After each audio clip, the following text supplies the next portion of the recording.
Hello friends, আমাদের YouTube channel WBPSC GS 101-এ তোমাদের সবাইকে স্বাগত। আজকে আমরা খুব গুরুত্বপূর্ণ একটা বিষয় নিয়ে আলোচনা করব, যেটা তোমাদের পরীক্ষার জন্য, তোমাদের যে কোনো ধরনের কম্পিটিটিভ এক্সামের জন্য কিন্তু এই টপিকটা ইম্পর্টেন্ট হবে। এখান থেকে তোমাদের কোয়েশ্চেন থাকে, যেটা আমাদের বিভিন্ন রকম এডুকেশন কমিশন, তার প্রেসিডেন্ট কে ছিলেন, কি নীতি ছিল তার আন্ডারে, তো এগুলো আমরা আলোচনা করব। তো আজকে ইন্ট্রোডাকশন আমরা আলোচনা করছি। যদি তোমাদের কোনো জায়গা বুঝতে অসুবিধা হয় আমাকে অবশ্যই কমেন্ট করে জানাবে। আমি অবশ্যই কিন্তু তোমাদের আনসার দেওয়ার চেষ্টা করব। তো যাই হোক, এখানে আমাদের টাইটেল হচ্ছে introduction of the western education of modern India, modern ideas, presented by me Pramila Majumdar. যখন আমরা আজকে শুরু করব introduction of the western education, এই জায়গাটা খুব ভালো করে বুঝবে। আমরা ওয়ারেন হেস্টিংসের সময় দেখেছি যে প্রথম কিছু শিক্ষা বিস্তারের কিছু পদক্ষেপ নেওয়া হয়। কারণ আমরা যখন 1600 থেকে, দেখো, ইস্ট ইন্ডিয়া কোম্পানি এস্টাবলিশ হয় 1600 থেকে, তারপরে 1613, 39, 1690, তারপর 1717, এই এরাগুলো ধীরে ধীরে কী হয়, তারা ভারতবর্ষে নিজেদের যেটাকে আমরা বলি অর্থনৈতিক দিক থেকে, রাজনৈতিক দিক থেকে প্রতিষ্ঠিত করার চেষ্টা করে, এবং তারা করেও নিজেদেরকে। 1717-তে আমরা জানি সর্বপ্রথম যে ট্রেড ফেসিলিটি, ঠিক আছে, যেটা ফারমান জারি করা, এটা কিন্তু বিনা শুল্কে যে ট্রেড করা, তো এটা কিন্তু আমরা দেখতে পাই যে শুরু হয়ে গেছিল। এবার ব্রিটিশ যখন গভর্নমেন্ট এস্টাবলিশ করবে, কারণ আমরা দেখেছি যে 1757 পলাশির যুদ্ধ, তারপরে dual government formation, dual government মানে 1765 সালে বাংলা বিহার উড়িষ্যার দেওয়ানি লাভ, তারপরে আমরা দেখতে পাই ধীরে ধীরে 1773-তে এস্টাবলিশ হলো গভর্নর জেনারেল কাউন্সিল। তার মানে হচ্ছে পলিটিক্যালি ব্রিটিশ গভর্নমেন্ট এস্টাবলিশ হলো আমাদের ইস্ট ইন্ডিয়া কোম্পানির থ্রুতে, ঠিক আছে। ইস্ট ইন্ডিয়া কোম্পানির একচেটিয়া বাণিজ্য, এবং এই বাণিজ্যকে প্রথম রেগুলেট করা হয়। প্রথম আমরা দেখি ইস্ট ইন্ডিয়া কোম্পানি আগে কি ছিল, আগে হচ্ছে অবাধ বাণিজ্য করতে পারতো তারা, ঠিক আছে, সেখানে একটা লাভ্যাংশ, একটা ডিভিডেন্ড কোম্পানিকে তাদের দিতে হতো। তো 1773-তে কি হলো, প্রথম গভর্নমেন্ট, ব্রিটিশ মোনার্ক রেগুলেটিং আইন এনে পলিটিক্যালি প্রথম এস্টাবলিশ হয় ব্রিটিশ আধিপত্য, ঠিক আছে। 1773-তে গভর্নর জেনারেল এবং তার 4 জন নিয়ে একটি কাউন্সিল গঠন হয়, যার মাধ্যমে, তো এখানে যেটা প্রথম আমরা দেখতে পাচ্ছি introduction of the western education, এই ওয়ারেন হেস্টিংসের টাইমে আমরা দেখি যে ক্যালকাটা মাদ্রাসা খুব ইম্পর্টেন্ট। তো আমরা দেখি education during established East India Company. The English East India Company did very little to promote education among masses. Only a few educational institutes were set up by the company to ensure a steady supply of the Indians to the law courts set up by the company in India. The knowledge of classical language was utilized by the Britishers to establish correspondence with the native state. যখন company establish হয় এবং government এবং বিভিন্ন রকম দপ্তর ধীরে ধীরে বাড়তে শুরু করে, এবার কি মনে হয়, এবং আমরা জানি যে বিভিন্ন রকম আইন শৃঙ্খলা, অশান্তি দূর করা, আইন শৃঙ্খলা বজায় রাখার জন্য একটা শিক্ষার দরকার, ঠিক আছে। এবং ভারতবর্ষে যদি তাদের একসাথে চলতে হয়, বা ভারতীয়দের তাদের বিভিন্ন রকম দপ্তর তৈরি হতে থাকে, সেখানে বিভিন্ন রকম লোয়ার এবং মিডিল এবং লোয়ার ক্লাসের জন্য, অফিসিয়ালসের জন্য ভারতীয়দের দরকার, নেটিভদের দরকার, তো তার জন্য দরকার সেই সমস্ত পদে থাকার জন্য শিক্ষার দরকার। তো ধীরে ধীরে কি হলো, শিক্ষার প্রয়োজনীয়তা বা শিক্ষা বিস্তারের প্রয়োজনীয়তা ব্রিটিশাররা মনে করতে শুরু করলো। এবার ইনস্টিটিউশন যদি আমরা বলি যে প্রতিষ্ঠানের মাধ্যমে এডুকেশন কিভাবে হয়, তা ক্যালকাটা মাদ্রাসা সেট আপ ওয়ারেন হেস্টিংস, প্রথম আমরা দেখতে পাচ্ছি ওয়ারেন হেস্টিংসের প্রথম পদক্ষেপ। কিন্তু এখানে কি, এখানে আমরা দেখতে পাচ্ছি একটা ডিভিশন রাখা হয়েছে হিন্দু মুসলিমসের মধ্যে এডুকেশন পারপাসে, যেখানে আমরা দেখতে পাচ্ছি ল অ্যান্ড অর্ডারের পারপাসে, যেটা আমরা কি বলি ইউনিফর্ম সিভিল কোড, ধর্মের ভিত্তিতে যে আইন কানুন যেটা তৈরি করা। The Calcutta Madrasa set up Warren Hastings in the 1781 for the supply of the Muslim law and related subjects. Sanskrit College was established by Jonathan Duncan. আমরা দেখতে পাচ্ছি ক্যালকাটা মাদ্রাসা জনাথন ডানকান কি করছে 1791-এ বেনারস সংস্কৃত কলেজ বেনারসে এস্টাবলিশ করছে। তাহলে তুমি বুঝতে পারছো, for the study of the Hindu law philosophy Fort William college was establish 1800, training civil servants of the company in language and customs of the Indian. এবং আমরা দেখি যে ওয়েলেসলি টাইমে 1800-এ আমরা ফোর্ট উইলিয়ামকে দেখি। তো ফোর্ট উইলিয়াম এস্টাবলিশ কেন হয়? ট্রেনিং, কী ধরনের ট্রেনিং এখানে দেওয়া হতো? বিভিন্ন রকম ল্যাঙ্গুয়েজ এবং কাস্টমস অফ দ্য ইন্ডিয়ানস, ঠিক আছে, যেখানে বিভিন্ন রকম ভাষা এবং প্রথা সম্পর্কে ভারতীয়দের জানানো হতো। ক্যালকাটা মাদ্রাসা কলেজ সংস্কৃত কলেজ, ঠিক আছে, এটা খুব ইম্পর্টেন্ট, এটা ভালো করে দেখবে।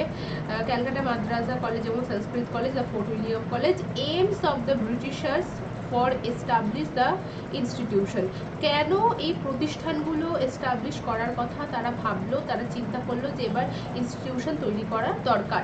It is generally believe that colonial education was aimed at production Indian clerks who would assist administration, যেটা আমি তোমাদের দেখতে পাচ্ছি যে শাসনতন্ত্রকে পরিচালনা করার জন্য যে বিভিন্ন রকম দপ্তর, অফিসিয়াল ডিপার্টমেন্টগুলো ধীরে ধীরে এস্টাবলিশ হতে শুরু করছে, এর জন্য দরকার প্রচুর পরিমাণে লোয়ার এবং মিডল ডিভিশনের ক্লারিক্যাল পোস্টের জন্য। তো যেখানে আমাদের ইংলিশম্যান বা যারা ব্রিটিশার তারা এই ধরনের পোস্টে তারা যোগদান করতেন, তারা সবসময় আপার পোস্টে থাকতো। আমরা সিভিল সার্ভিসের ক্ষেত্রেও দেখেছি যে কনভিডেন্টেড নন কনভিডেন্টেড দু ধরনের পোস্ট ছিল, যেটা যখন আমাদের কর্নওয়ালিসের টাইমে যখন সিভিল সার্ভিস প্রথম আসে, তো সেখানে কনভিডেন্টেড মিনসটা হচ্ছে আমাদের আপার পোস্ট এবং লোয়ার পোস্টের জন্য নন কনভিডেন্টেড, যেখানে নেটিভদের অ্যালাউ করা ছিল, ঠিক আছে। তো এখানে আমরা দেখতে পাচ্ছি যে however the introduction of the colonial education was supposed to address many different aims and motives and cannot attribute the single cause. Western education was needed to uplift the Indians from their decadent way of life. It also spread modern concept liberty, equality and fraternity.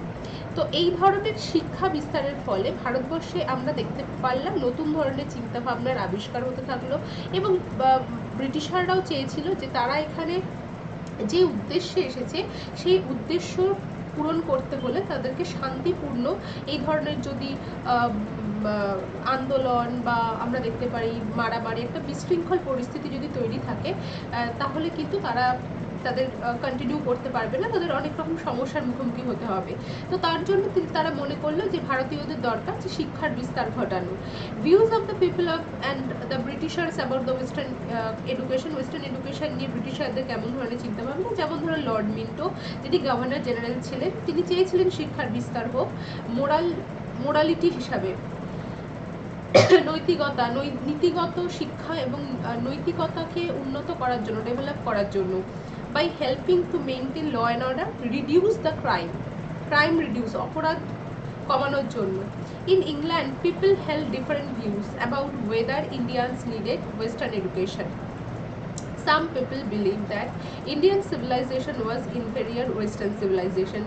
অনেকে এখানে ভারতীয়দের মধ্যে অনেকে মনে করছে যে পশ্চিমী সভ্যতা ছেয়ে যাচ্ছে, ভারতীয় সভ্যতা বা ভারতীয় সংস্কৃতিকে নষ্ট করে পশ্চিমী সংস্কৃতি বা সভ্যতাকে এস্টাবলিশ করার বা প্রতিষ্ঠা করার চেষ্টা করা হচ্ছে। They believe that Western education was needed to make India a part of the modern world. Some Indian intellectual held this view. কিছু যেমন আমরা রাজা রামমোহন রয়কে দেখি, এখান থেকে আমরা দেখতে পাই দু ধরনের দৃষ্টিভঙ্গি শুরু হলো। এক দৃষ্টিভঙ্গি হচ্ছে মডার্ন এডুকেশন সিস্টেম, যাদেরকে আমরা বলি অ্যাংলিসিস্ট, এবং এক ধরনের ওরিয়েন্টালিস্ট, যারা তথাকথিত প্রাচীন পদ্ধতিতে যে ভারতীয় সংস্কৃতির নিয়ে যে আমাদের এডুকেশন বা শিক্ষার যে বিস্তার তার সাপোর্টার ছিল। তো এগুলো কিন্তু অবশ্যই মনে রাখবে। তাহলে ওভারঅল আমরা দেখতে পাচ্ছি যে এই পার্টটা থেকে আমরা কি বুঝলাম, এই পার্টটা থেকে আমরা বুঝতে পারলাম যে কি কারণে কেন ব্রিটিশাররা মনে করলো ভারতবর্ষে শিক্ষা বিস্তার করার দরকার আছে। এখানে এক একজনের মত, গভর্নর জেনারেলরা কি মনে করছে কেন শিক্ষার বিস্তার করার দরকার আছে, এবং আমাদের পরিস্থিতি কি ছিল সেই সময়, আর কি কি ইনস্টিটিউশন প্রথম দিকে শুরু হয়েছিল। তাহলে এই জায়গাটা থেকে আমরা কিন্তু এগুলো জানতে পারছি। নেক্সট এবার যেটা আমরা আলোচনা করব, তো আমরা দেখতে পাচ্ছি ফোর্ট উইলিয়াম কলেজ, যেটা ট্রেনিং পারপাসে সিভিল সার্ভেন্টদের, যেখানে কি ট্রেনিং দেওয়া হতো, এখানে কিন্তু আমাদের কোম্পানি, ভারতীয় ল্যাঙ্গুয়েজ এবং কাস্টমস অফ দ্য ইন্ডিয়ান, ঠিক আছে, বিভিন্ন রকম ভারতীয় প্রথা সম্পর্কে বলা হতো। তো এবার আমরা যেটা আলোচনা করবো দ্য ফোর্ট উইলিয়াম কলেজ। তো আমরা দেখতে পাচ্ছি ক্যালকাটা মাদ্রাসা কলেজ, সংস্কৃত কলেজ, আমরা দেখতে পাচ্ছি spreading of the western education during British rule. তাহলে এখানে আমরা কি দেখতে পাবো, কিভাবে ওয়েস্টার্ন এডুকেশন ধীরে ধীরে স্প্রেড করতে শুরু করলো। Pre colonial India well known system indigenous education, ঠিক আছে। তো প্রি কলোনিয়াল ইন্ডিয়া যেখানে আমরা দেখতে পাই তথাকথিত বিভিন্ন রকম, যখন আমরা বৈদিক যুগ দেখি, পরবর্তী বৈদিক যুগ দেখি, বা আমাদের ট্র্যাডিশনাল ওয়েতে আমাদের কিন্তু যেখানে ইসলাম রিলিজিয়ান প্রত্যেকে কি তাদের ট্র্যাডিশনকে বজায় রেখে বিভিন্ন রকম ধর্মগ্রন্থ এগুলো বেস করে কিন্তু এডুকেশন সিস্টেম ছিল। দে এক্সিস্ট করতো gurukul pathshala to promote education to caste Hindus and madrasa and maktabs to promote education Muslim. তার মানে ভারতবর্ষে আমাদের এডুকেশন সিস্টেমের মধ্যে আমরা দু ধরনের জিনিসই দেখতে পাচ্ছি। এক ধরনের সিস্টেম আমরা দেখতে পাচ্ছি হিন্দুদের জন্য, যেখানে আমরা গুরুকুল এবং পাঠশালা সিস্টেমকে দেখতে পাচ্ছি। আর একটা আমরা দেখতে পাচ্ছি মাদ্রাসা বা মাকতাব, যেটা হচ্ছে মুসলিম এডুকেশনকে বা মুসলিম সম্প্রদায়কে উন্নত করার জন্য। তো দুটো পক্ষেরই কিন্তু আমরা institution সম্পর্কে জানতে পারছি। The indigenous education gave more stress to scholarship of language rather than science and technology. And by the time British came to India as trader, Persian was the court language. Irrespective the religion faith, both Hindu Muslim learned Persian to obtain jobs under rulers of the pre-colonial India.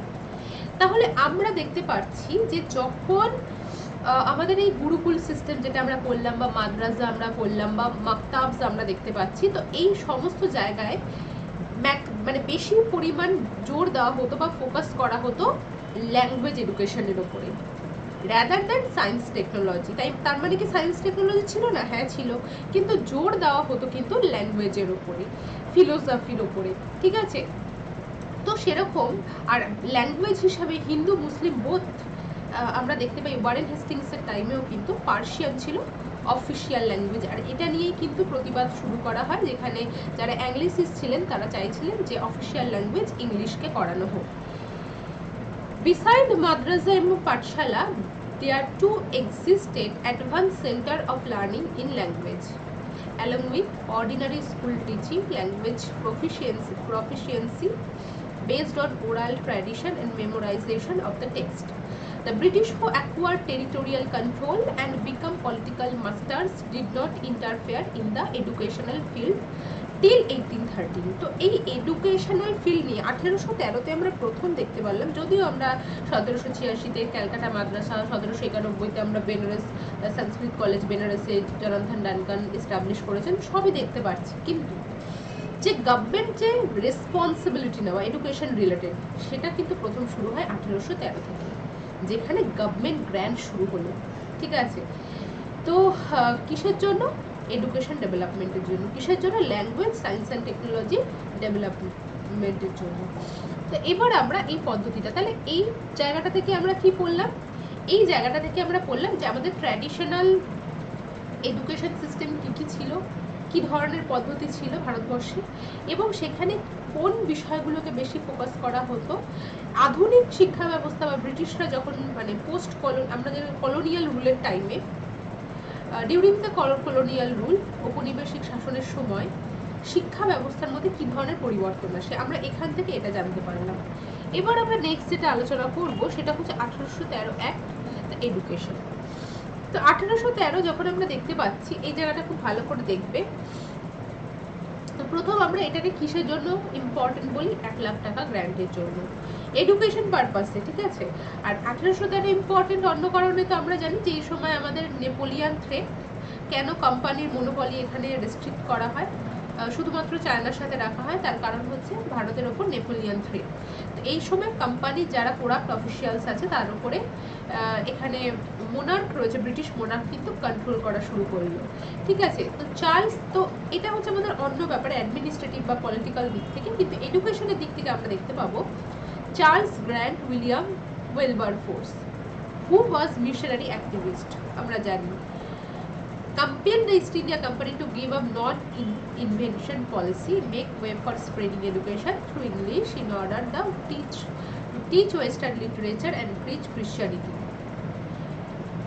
খ্রিস্টান ধর্ম প্রচারের জন্য এটা হচ্ছে আমরা দেখতে পাচ্ছি যে 1813 যে এডুকেশন যে পলিসিটা এটা শুরু হয়েছে, তাহলে আমরা দেখতে পাচ্ছি কাদের দিয়ে? খ্রিস্টান মিশনারিদের দিয়ে, যারা বলতে চাইছে যে খ্রিস্টান রিলিজিয়ানকে যদি এগিয়ে নিয়ে যেতে হয় বা রিলিজিয়ান যদি আমরা যেটা কনভার্সন আমরা বলতে পারি বা যদি প্রচার করতে হয়, যদি প্রিচ করতে হয়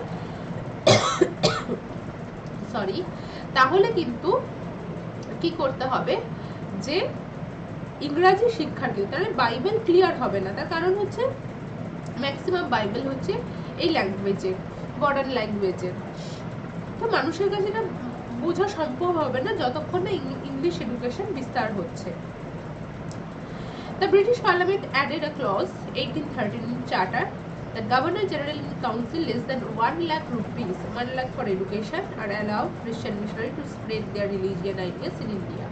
1 লাখ টাকা গ্র্যান্ট করেছে এবং খ্রিস্টান মিশনারিদের অ্যালাউ করেছে তাদের রিলিজিয়াস আইডিয়া ভারতবর্ষের মধ্যে ছড়িয়ে দেওয়ার জন্য। Act had its own importance because it was first instance that British East India Company acknowledged for the promotion education in India. এই প্রথম শিক্ষা বিস্তারের প্রমোশন ভারতবর্ষে শুরু হলো। With the effort of the Raja Ram Mohan Roy, the Calcutta College was established for imparting Western education. Also, 3 Sanskrit colleges were set up Calcutta. এরপরেই আমরা দেখতে পাই ক্যালকাটা কলেজ এস্টাবলিশ হয়, আমরা জানি হিন্দু কলেজ এস্টাবলিশ হয়, ঠিক আছে, 1817-তে হিন্দু স্কুল, তো সেরকমই কিন্তু আমাদের সংস্কৃত কলেজ এস্টাবলিশ হয় ক্যালকাটাতে, তো রাজা রামমোহন রায় এফোর্টে। যদি অনেক আমাদের হিন্দু স্কুলের যদি আমি ফাউন্ডার অ্যাকচুয়াল বলি তাহলে হচ্ছে হ্যাড ইস্ট এবং বৈদ্যনাথ মুখার্জি, ঠিক আছে, তত্ত্বাবধানে ছিলেন বা আমরা বলতে পারি যে রেসপন্সিবল ছিলেন রাজা রামমোহন রয়। The committee was formed to look after the development education in India, which was dominated by Orientalists who were great supporter Oriental learning rather than Anglican. আমরা জানি যে এখানে যদি আমরা বলি রাধাকান্ত দেব, দেবেন্দ্রনাথ টেগর, ওয়ারেন হেস্টিংস, এরা প্রত্যেকে প্রাচ্য, এরা চাইতো যে পার্সি ল্যাঙ্গুয়েজকে অফিসিয়াল পার্সি ল্যাঙ্গুয়েজের মাধ্যমে এডুকেশন ডেভেলপ। তো এই জায়গাটা কিন্তু খুব important. Hence they created paramount of pressure on the British Indian company to promote western education. As a result, spread of education in India got discursive between Orientalists and Anglicists, and Maclay resolution come across with a clear picture of British education system. তাহলে যেটা আমি এক কথায় বললাম, এখানে তাহলে তুমি কি জানতে পারলে? এখানে জানতে পারলে 1813 এই অ্যাক্টের আনার পেছনে কারা মুখ্য ভূমিকা পালন করছে, কি জন্য ব্রিটিশ পার্লামেন্ট এই বিস্তার এনেছিল, মানে এই শিক্ষা বিস্তার করার প্রয়োজন মনে করেছিল, কার এফোর্ট আমরা দেখতে পাই, কি এস্টাবলিশ হয় এই সময়, এবং আমরা এখানে যেটা দেখতে পাই যে কমিটি কি চাইছিল। এখান থেকে আমরা দু ধরনের মেন্টালিটি দেখতে পাচ্ছি। একটা হচ্ছে এক পক্ষ চাইছে যে যেটা ভারতীয় সংস্কৃতির বিস্তার হোক, আর এক পক্ষ চাইছে মডার্ন আইডিয়াস আসুক, ঠিক আছে, তো ওরিয়েন্টালিস্ট, অ্যাংলিসিস্ট। এবার যেটা আমরা আলোচনা করব লর্ড ম্যাকলে এডুকেশন পলিসি, তার ঠিক পরে আমরা এডুকেশন পলিসির সব থেকে ইম্পর্টেন্ট জায়গা এটা। তো লর্ড ম্যাকলে এডুকেশন পলিসিতে আমরা কি দেখতে পাচ্ছি 1835-এ, এটা খুবই ইম্পর্টেন্ট। 2 ফেব্রুয়ারি 1935-এ ম্যাকলে মিনিট এলো। লর্ড ম্যাকলে এমন একজন ছিলেন যিনি কিন্তু ভারতীয়দের উনি চেয়েছিলেন যে bottom to top, top to bottom প্রত্যেকটা স্তরের মধ্যে শিক্ষা বিস্তার হোক, কিন্তু সেটা ইংরাজি শিক্ষার মাধ্যমে, ইংলিশ ল্যাঙ্গুয়েজের মাধ্যমে, ভারতীয় ল্যাঙ্গুয়েজ না। ব্যাপারটা বুঝতে পেরেছ? ভার্নাকুলারকে সরিয়ে দেওয়া হোক, ভার্নাকুলার ল্যাঙ্গুয়েজ রাখা হবে না, যেখানে ভারতীয়রা বেশভূষা তো ভারতীয়দের মতো হবে, কিন্তু কথাবার্তা চাল চলনে হবে ব্রিটিশদের মতো, পোশাক পরিচ্ছদ। So this policy was an attempt to create that system of education which educates only upper strata of society through English. English become a court language, Persian should be abolished, court language হিসাবে printing English book were made free, available, low price. English book printing এর price low করা হবে, আর যেটা high করা হবে হচ্ছে vernacular language. English education gets more fund as compare oriental, এবং ইংলিশ শিক্ষার জন্য কিন্তু ফান্ডও দেওয়া হবে গভর্নমেন্টের তরফ থেকে, যাতে সবাই ডিপেন্ড হয়ে পড়ে ইংলিশ শিক্ষার উপরে। এইভাবে কিন্তু তোমাদের ভাবতে হবে। 1849 খ্রিস্টাব্দে J D. Bethune founded Bethune school. Agriculture institute was established at Pusa, Bihar. Engineering institute was established at Roorkee. এইভাবে আমাদের ধীরে ধীরে শুরু হলো, কিন্তু এর মাঝখানেও আমাদের অনেক কিছু রয়েছে, যেমন ফার্স্ট ভিলেজ ঠিক এর পরেই আমরা দেখতে পাই। দেখো, যদি আমাদের এখানে বলেছে পুসা, বলেছে ইঞ্জিনিয়ারিং কলেজ রুরকি, বলেছে জে.ডি. বেথুন স্কুল গার্লস পারপাসে, কিন্তু গার্লস পারপাসে কিন্তু আমরা অনেক আগেও দেখতে পাই। 1819 খ্রিস্টাব্দেও কিন্তু আমরা প্রথম গার্লস এডুকেশনের মিশনারি, ক্রিশ্চিয়ান মিশনারিরা প্রথম শুরু করেছিল, যার নাম হচ্ছে Calcutta female juvenile society. Calcutta female juvenile society.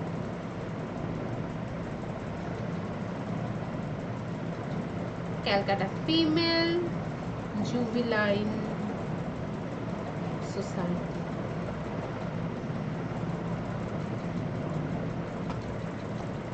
তারপরে হচ্ছে আমাদের বেথুন কলেজ। এই বেথুন কলেজে যে আমরা বলতে পারি যে প্রতিষ্ঠাতা বা যিনি ল্যান্ড বা জমি দান করেছিলেন, তিনি কে ছিলেন? তিনি ছিলেন কিন্তু দক্ষিণারঞ্জন মুখার্জি। এটা কিন্তু মনে রাখতে হবে, ঠিক আছে? নেক্সট এবার যেটা আমরা আলোচনা করব, উডেন ডেসপ্যাচ। 1835, আর 1835-এর কিন্তু আরো বেশি ভূমিকা আছে, যেখানে আমি জানি যে এই লর্ড ম্যাকলের ফলে কিন্তু আমাদের যে সিভিল সার্ভিস, যাকে আমরা কি বলি, ফাদার অফ কি পাবলিক সার্ভিস কমিশন, উনি চেয়েছিলেন যে সিভিল সার্ভিস এক্সাম কন্ডাক্ট করা হবে কিসের মাধ্যমে? অ্যাপেক্স একটি বোর্ড বা কমিটি গঠন করা হোক, যে কন্ডাক্ট করবে এই সার্ভিস, এই এক্সামিনেশন, ঠিক আছে? পাবলিক সার্ভিস কমিশন, যার জন্য 1926-এ এস্টাবলিশ হয়, ঠিক আছে? তো উডেন ডেসপ্যাচ খুব ইম্পর্টেন্ট। আমরা বলি কি, Magna কার্টা English education in India, একে বলি। তো এই যে ম্যাগনা কার্টা, তার মানে কি, এডুকেশন সিস্টেমকে লিগালাইজ করা হলো। এডুকেশন সিস্টেম কি হলো? লিগালাইজ করা হলো এটাকে। and contain comprehensive plan for spreading education in India.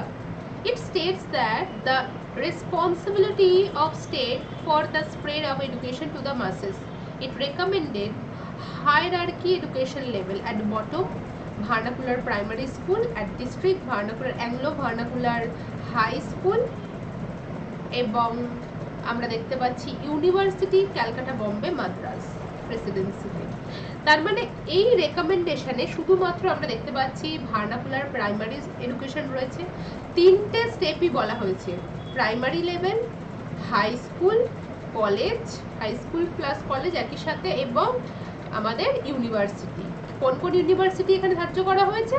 Calcutta, Bombay, Madras. পরবর্তীকালে এটা গিয়ে আমাদের পাঞ্জাব 82 এবং এলাহাবাদ ইউনিভার্সিটি 87-তে এস্টাবলিশ হয়। 1887, 1882 পাঞ্জাব ইউনিভার্সিটি। এর কিন্তু প্রথম শুরু হয় কি Calcutta, Bombay, Madras. Recommended English as the medium instruction, higher study and vernacular school level. তার মানে আমাদের প্রাইমারি স্কুল, হাই স্কুল বা কলেজ লেভেলে, অ্যাফিলিয়েটেড কলেজ যেটাকে আমরা বলি যে ইন্টারমিডিয়েট পার্ট, যেখানে আমরা বলি যে এটা হচ্ছে আমাদের স্কুল, মানে এই টোটালটা একটা স্কুল ধরা হতো, ঠিক আছে?